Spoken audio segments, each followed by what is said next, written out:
সাগরের নিচে ইরানের কয়েকজন ডুবুরি। আসলে তারা ইসলামী রেভলিউশনারি গার্ডের দুর্ধর্ষ নৌ কমান্ডো। সাবমেরিন কেবলের কিছু একটা করছেন, হঠাৎ করে কেটে গেল সেই মোটা তার। সাথে সাথেই বন্ধ বিশ্বের বড় বড় মেট্রোপলিটন শহরগুলোর সব কাজ, ব্যাংক, হাসপাতাল, এমনকি ভিডিও কলে আড্ডা দেওয়া বন্ধ। মুহূর্তের মধ্যে পৃথিবীর এক প্রান্ত থেকে অন্য প্রান্তে হচ্ছে কথা। হঠাৎ করেই এক মুহূর্তে সব থেমে গেল। স্ক্রিনগুলো বন্ধ, লেনদেন বন্ধ, যোগাযোগ বন্ধ। কেউই বুঝতে পারছে না কি হয়েছে। আপনি ভাবছেন এমনটা হঠাৎ হলো কিভাবে? এই ধরনের কাল্পনিক দৃশ্য যদি বাস্তবে ঘটে তাহলে তা সহজে মেনে নেয়া কারো পক্ষেই সম্ভব নয়। কিন্তু বিশেষজ্ঞরা সতর্ক করছেন, এই পরিস্থিতি এখন আর শুধু কল্পনা নয়, বাস্তবতার খুব কাছাকাছি চলে এসেছে। কারণ ইরান আমেরিকা চলমান উত্তেজনার মধ্যে এবার আলোচনায় এসেছে বিশ্বের ডিজিটাল লাইফলাইন সাবমেরিন ইন্টারনেট কেবল। সমুদ্রের নিচে থাকা এই ফাইবার অপটিক কেবল, যা আমাদের পুরো ডিজিটাল পৃথিবীকে যুক্ত রাখে, তা যদি ক্ষতিগ্রস্ত হয় তাহলে থমকে যেতে পারে গোটা বিশ্ব। আর এই প্রেক্ষাপটেই প্রশ্ন উঠেছে, জ্বালানির পর এবার কি টার্গেট হতে পারে ইন্টারনেট? বিশ্বের ডিজিটাল যোগাযোগ ব্যবস্থা এখন আর শুধু স্থলভাগের উপর নির্ভরশীল নয়, এর বড় একটি অংশ নির্ভর করে সমুদ্রের নিচে বিছানো ফাইবার অপটিক কেবলের ওপরও। আর এই কেবলগুলোর সবচেয়ে গুরুত্বপূর্ণ রুট হল স্ট্রেইট অফ হরমুজ এবং রেড সি। এই দুটি অঞ্চলকে বলা হয় চোক পয়েন্ট, অর্থাৎ এমন সংকীর্ণ সামুদ্রিক পথ যেখান দিয়ে বিশ্বব্যাপী ডেটা প্রবাহের গুরুত্বপূর্ণ অংশ অতিক্রম করে। রেড সি দিয়ে প্রায় 15 থেকে 20টি সাবমেরিন কেবল গেছে, যা ইউরোপ, এশিয়া ও আফ্রিকাকে যুক্ত করে।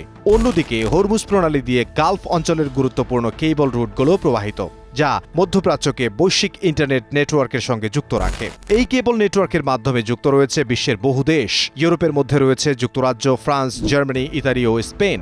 এশিয়ার মধ্যে যুক্ত রয়েছে ভারত, পাকিস্তান, সংযুক্ত আরব আমিরাত, সৌদি আরব এবং চীন। আফ্রিকার মধ্যে রয়েছে মিশর, সুদান, কেনিয়া এবং দক্ষিণ আফ্রিকা। এই কেবলগুলোই আন্তর্জাতিক ইন্টারনেট ট্রাফিক, ক্লাউড সেবা, ভিডিও কল, ব্যাংকিং লেনদেন এবং এআই সেবার মূল ভিত্তি বহন করে। ফলে স্ট্রেইট অফ হরমুজ এবং রেড সি শুধু জ্বালানি পরিবহনের পথ নয়, এগুলো এখন বৈশ্বিক ডিজিটাল যোগাযোগ ব্যবস্থারও সবচেয়ে গুরুত্বপূর্ণ লাইফলাইন। বিশ্বের প্রায় 95% আন্তর্জাতিক ডেটা আদান প্রদান হয় সমুদ্রের তলায় বসানো ফাইবার অপটিক কেবলের মাধ্যমে। এই কেবলগুলি বহন করে video call, email, online banking, social media, cloud ও এআই পরিষেবা, অর্থাৎ এগুলোই হল বৈশ্বিক ডিজিটাল যোগাযোগের লাইফলাইন। বর্তমান বৈশ্বিক পরিস্থিতিতে সাবমেরিন ইন্টারনেট কেবল এবং সমুদ্র পথগুলো একাধিক ধরনের ঝুঁকির মধ্যে রয়েছে। বিশেষ করে মধ্যপ্রাচ্যের উত্তেজনা এই ঝুঁকিকে আরও জটিল করে তুলেছে। প্রথমত, সামরিক সংঘাত একটি বড় ঝুঁকি হিসেবে দেখা দিচ্ছে। ইরান, ইসরায়েল এবং ইউনাইটেড স্টেটস, এই তিন শক্তির মধ্যে চলমান উত্তেজনা পুরো অঞ্চলের নিরাপত্তা পরিস্থিতিকে অস্থির করে তুলেছে। এর প্রভাব শুধু স্থল বা আকাশে নয়, বরং সমুদ্রপথ এবং সমুদ্রের নিচের গুরুত্বপূর্ণ যোগাযোগ অবকাঠামোর ওপরও পড়ছে। দ্বিতীয়ত, হুথি গোষ্ঠীর হুমকি পরিস্থিতিকে আরও স্পর্শকাতর করে তুলেছে। হুথি ইতোমধ্যেই গুরুত্বপূর্ণ নৌপথ বাব এল মানদেব স্ট্রেইট বন্ধ করার হুঁশিয়ারি দিয়েছে। এই পথটি রেড সি ও আন্তর্জাতিক বাণিজ্য এবং ডেটা প্রবাহের জন্য অত্যন্ত গুরুত্বপূর্ণ একটি সংযোগ পথ। আর তৃতীয়ত, সমুদ্রপথে সরাসরি নিরাপত্তা ঝুঁকি দেখা দিচ্ছে। কোথাও কোথাও সমুদ্রের নিচে মাইন পাতা হয়েছে বলে আশঙ্কা করা হচ্ছে, যার ফলে জাহাজ চলাচল বাধাগ্রস্ত হচ্ছে। একই সঙ্গে নিরাপত্তাজনিত কারণে সাবমেরিন কেবল মেরামতের জন্য প্রয়োজনীয় জাহাজগুলো সহজে প্রবেশ করতে পারছে না। ফলে কোনো কেবল ক্ষতিগ্রস্ত হলে তা দ্রুত মেরামত করা সম্ভব হচ্ছে না, যা পরিস্থিতিকে আরও ঝুঁকিপূর্ণ করে তুলছে।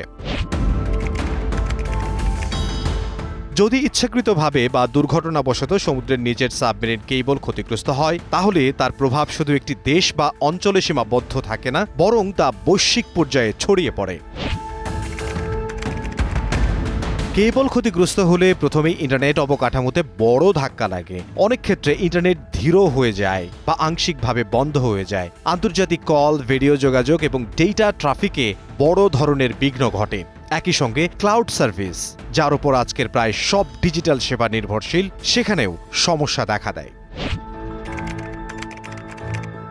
এই ধরনের ঘটনার সবচেয়ে বড় প্রভাব পড়ে অর্থনীতিতে। ব্যাংকিং লেনদেন ধীর বা ব্যাহত হতে পারে, স্টক মার্কেট অস্থির হয়ে পড়ে এবং অনলাইন বাণিজ্য বা ই কমার্স কার্যক্রম ক্ষতিগ্রস্ত হয়। বৈশ্বিক আর্থিক লেনদেনের গতি কমে গেলে তার প্রভাব সরাসরি বিশ্ব অর্থনীতিতে পড়ে। এই ধরনের ঘটনার সবচেয়ে বড় প্রভাব পড়ে অর্থনীতিতে।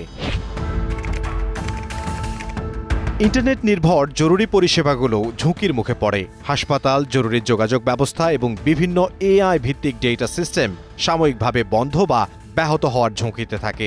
এতে মানবিক ও প্রশাসনিক উভয় দিকেই সমস্যার তৈরি হতে পারে। 2024 সালে ইসরায়েল হামাস সংঘাত চলাকালে রেড সি অঞ্চলে কয়েকটি সাবমেরিন কেবল ক্ষতিগ্রস্ত হয়। এর ফলে আফ্রিকা ও এশিয়ার কিছু অংশে ইন্টারনেট গতি উল্লেখযোগ্যভাবে কমে যায় এবং পরিস্থিতি স্বাভাবিক হতে কয়েক মাস সময় লেগে যায়। এই কেবলগুলো মেরামত করা সহজ নয়, কারণ যুদ্ধক্ষেত্র বা উত্তেজনাপূর্ণ অঞ্চলে মেরামত জাহাজ প্রবেশ করতে পারে না। নিরাপত্তা ঝুঁকি অত্যন্ত বেশি থাকে। অনেক কেবল সমুদ্রের অগভীর অংশে থাকে, বিশেষ করে হরমুজ অঞ্চলে, ফলে সেগুলো সহজেই ক্ষতিগ্রস্ত হওয়ার ঝুঁকিতে থাকে। প্রথম ধাক্কা লাগে গালফ অঞ্চলের দেশগুলো এবং মধ্যপ্রাচ্যের ডেটা সেন্টারগুলোর ওপর।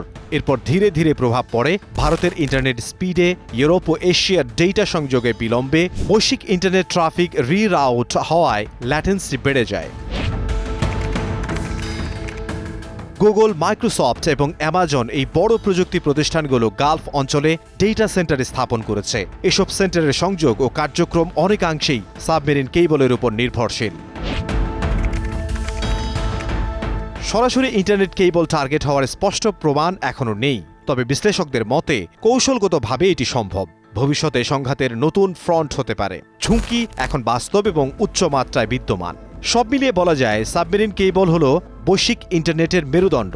স্ট্রেইট অফ হরমুজ এবং রেড সি হলো সবচেয়ে গুরুত্বপূর্ণ চোখ পয়েন্ট। আর বর্তমান সংঘাত পরিস্থিতি এই কেবল নিরাপত্তাকে বড় ধরনের ঝুঁকির মুখে ফেলছে। ফলে কেবল ক্ষতিগ্রস্ত হলে তার প্রভাব শুধু ইন্টারনেটে নয়, বরং পুরো বিশ্ব অর্থনীতি ও যোগাযোগ ব্যবস্থার উপরও পড়তে পারে।